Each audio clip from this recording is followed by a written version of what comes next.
ರಾಜ್ಯದಲ್ಲಿ ಭೀಕರ ಬರಗಾಲವನ್ನ ಎದುರು ನೋಡ್ತಾ ಇದ್ದೇವೆ. ಒಂದು ಕಡೆ ಮಾನ್ಯ ಮುಖ್ಯಮಂತ್ರಿಗಳು, ರಾಜ್ಯ ಸರ್ಕಾರ ಕೇವಲ ಬೆಂಗಳೂರಿನಲ್ಲಿ ವಿಧಾನಸೌಧದಲ್ಲಿ ಕೂತ್ಕೊಂಡು ಸಭೆಯನ್ನ ಮಾಡಿ, ವಿಡಿಯೋ ಕಾನ್ಫರೆನ್ಸ್ ಮುಖೇನ ಸಭೆಯನ್ನ ಮಾಡಿರೋದು ಬಿಟ್ರೆ ಯಾವುದೇ ಒಬ್ಬ ಸಚಿವರು ರಾಜ್ಯ ಪ್ರವಾಸವನ್ನ ಮಾಡ್ತಾ ಇಲ್ಲ, ಜಿಲ್ಲೆಗಳಿಗೆ ಭೇಟಿಯನ್ನು ನೀಡ್ತಾ ಇಲ್ಲ, ತಾಲೂಕುಗಳ ಭೇಟಿಯನ್ನು ನೀಡ್ತಾ ಇಲ್ಲ. ರೈತರ ಸಮಸ್ಯೆ ಬಗ್ಗೆ, ರೈತರ ಸಂಕಷ್ಟಕ್ಕೆ ಸ್ಪಂದನೆ ಮಾಡುವಂತ ಕೆಲಸವೂ ಕೂಡ ರಾಜ್ಯ ಸರ್ಕಾರದ ಕಡೆಯಿಂದ ಆಗ್ತಾ ಇಲ್ಲ. ಈಗಾಗಲೇ ಮಾನ್ಯ ಮುಖ್ಯಮಂತ್ರಿಗಳು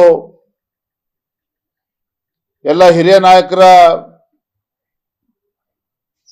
ತಂಡವನ್ನ ಕಟ್ಟಿಕೊಂಡು ದೆಹಲಿಗೆ ಪ್ರಯಾಣವನ್ನು ಕೂಡ ಬೆಳೆಸಿದ್ದಾರೆ. ಅಂದ್ರೆ ರೈತರು ಇಷ್ಟೊಂದು ಸಂಕಷ್ಟದಲ್ಲಿದ್ದಾರೆ. ಮುಖ್ಯಮಂತ್ರಿಗಳು ಕೇವಲ ಪ್ರಧಾನಮಂತ್ರಿಗಳಿಗೆ ಪತ್ರವನ್ನ ಬರೆದು ರಾಜ್ಯ ಸರ್ಕಾರದ ಜವಾಬ್ದಾರಿನೇ ಇಲ್ಲ ಅನ್ನೋ ರೀತಿಯಲ್ಲಿ ವರ್ತನೆಯನ್ನು ಮಾಡ್ತಾ ಇದ್ದಾರೆ. ಇದು ಖಂಡಿತ ಸರಿಯಲ್ಲ. ನಾನು ಮಾನ್ಯ ಮುಖ್ಯಮಂತ್ರಿಗಳಿಗೆ ಆಗ್ರಹ ಪಡಿಸ್ತೇನೆ, ರಿಯಲ್ ಎಸ್ಟೇಟ್ ಬಗ್ಗೆ ಎಷ್ಟು ಆಸಕ್ತಿಯನ್ನ ರಾಜ್ಯದ ಮುಖ್ಯಮಂತ್ರಿ ಡಿ ಕೆ ಶಿವಕುಮಾರ್ ಅವರೇ ನೀವು ತಲೆ ಕೆಡಿಸ್ಕೊಂಡಿದ್ದೀರಿ. ರೈತರ ಬಗ್ಗೆನೂ ಕೂಡ ಕಾಳಜಿಯನ್ನ ತೋರ್ಬೇಕು, ರೈತರ ಸಂಕಷ್ಟಕ್ಕೆ ಸ್ಪಂದನೆಯನ್ನ ಮಾಡಬೇಕು. ಬಿತ್ತನೆ ಮಾಡದೆ ಹೊತ್ತು ರೈತರು ಬೀದಿಗೆ ಬರ್ತಕ್ಕಂಥ ಪರಿಸ್ಥಿತಿ ಇದೆ. ಬಿತ್ತನೆ ಮಾಡಿರುವಂತ ರೈತರು ಕೂಡ ಇವತ್ತು ಮೊಳಕೆ ಹೊಡೆದೇನೆ ಕೂಡ ಮಳೆ ಇಲ್ದೇನೆ ಬೀದಿಗೆ ಬರುವಂತ ಪರಿಸ್ಥಿತಿ ನಿರ್ಮಾಣ ಆಗಿದೆ. ಹಾಗಾಗಿ ಬರದ ಪರಿಸ್ಥಿತಿಯನ್ನ ಸರಿಯಾದ ರೀತಿಯಲ್ಲಿ ರಾಜ್ಯ ಸರ್ಕಾರ ಕೈಗೆತ್ಕೊಳ್ಬೇಕು, ರೈತರ ಸಂಕಷ್ಟಕ್ಕೆ ಸ್ಪಂದನೆ ಮಾಡಬೇಕು.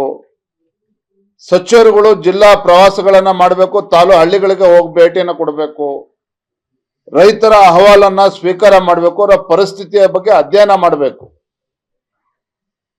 ಮತ್ತೆ ಕೇಂದ್ರ ಸರ್ಕಾರಕ್ಕೆ ಕಾಯ್ದೆನೆ ಹಿಂದೆ ಅನೇಕ ಉದಾಹರಣೆಗಳಿದ್ದಾವೆ. ಹಿಂದೆ ಭಾಜಪ ಸರ್ಕಾರ ಇದ್ದಾಗ, ಯಡಿಯೂರಪ್ಪ ಮುಖ್ಯಮಂತ್ರಿಗಳಾಗಿದ್ದಾಗ ಏಕಾಂಗಿಯಾಗಿ ನೆರೆ ಸಂದರ್ಭದಲ್ಲಿ ಯಾವ ರೀತಿ ಪರಿಹಾರವನ್ನು ಕೊಟ್ಟಿದ್ದಾರೆ ಅನ್ನೋದು ಕೂಡ ನಮ್ಮ ಕಣ್ಮುಂದಿದೆ. ಹಾಗಾಗಿ ಎಲ್ಲವನ್ನು ಕೂಡ ಪರಿಗಣಿಸಿ ತಾವು ಈ ರಾಜ್ಯದ ಮುಖ್ಯಮಂತ್ರಿ ಅನ್ನೋದನ್ನ ಅರ್ತು ರೈತರ ಸಂಕಷ್ಟಕ್ಕೆ ಸ್ಪಂದನೆ ಮಾಡಬೇಕು ಅನ್ನೋದನ್ನ ಆಗ್ರಹವನ್ನು ಕೂಡ ನಾನು ಈ ಸಂದರ್ಭದಲ್ಲಿ ಮಾಡ್ತಾ ಇದ್ದೇನೆ.